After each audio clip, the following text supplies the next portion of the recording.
dan juga tetap semangat dalam belajar. Nah, hari ini kita lanjut lagi materi Pak kita ya. Silakan buka buku kamu halaman 5. Kita hari ini menggunakan buku 5G ya. Kalau buku 5F itu sudah selesai, jadi kita lanjut lagi ke buku 5G ya. Dan hari ini kita akan belajar tentang sifat dari benda padat, cair, dan gas. Silakan siapkan buku kamu dan catatan kamu.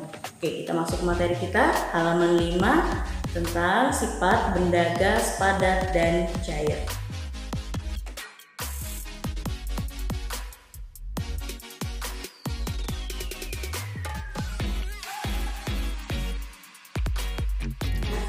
Ini adalah sifat dari benda padat, cair, dan gas. Kalau kita lihat sifatnya ya, untuk benda padat, sifatnya itu bentuk dan volumenya tetap dan struktur dari penyusunnya itu sangat rapat. Jadi kalau kita gambarkan pada benda padat itu strukturnya kita bisa gambarkan seperti ini. Misalkan di sebuah ini kita bisa gambarkan strukturnya itu rapat sekali.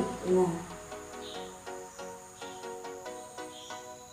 kita bisa gambarkan struktur dari benda padat itu ya sangat rapat ya. Ini adalah strukturnya,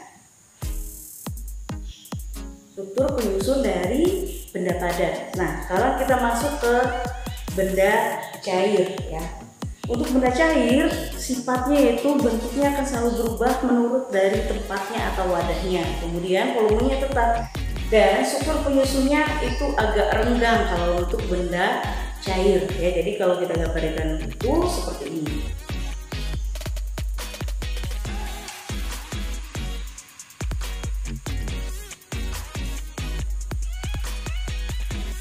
Jadi kalau kita gambarkan strukturnya itu dia agak renggang.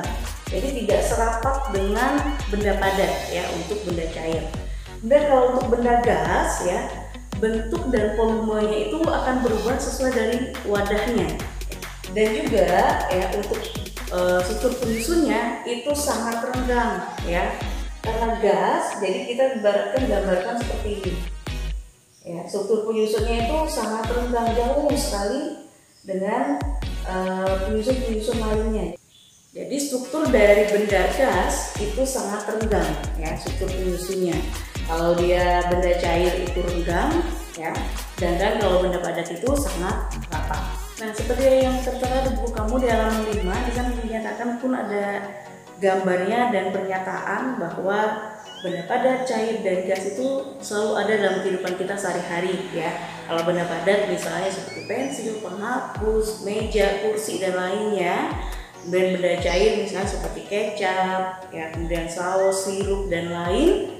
Kemudian untuk benda gas itu misalnya seperti gas pada balon, kemudian pada ban ataupun pada tabung ya, kalau kita sering lihat dalam kehidupan kita sehari-hari. Dan untuk sifat dari benda padat, cair, dan gas ya secara mudah untuk diingat itu seperti ini ya.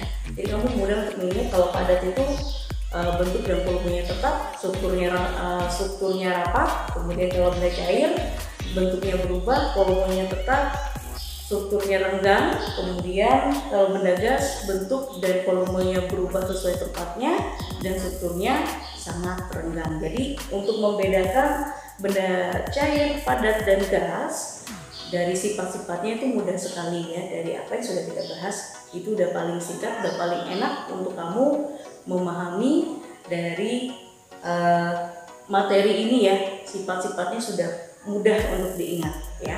Ibu harap dari apa yang kita jelaskan ini kamu tuliskan di buku catatan kamu dengan penjelasan yang singkat seperti ini. Ibu harap kalian lebih mengerti ya.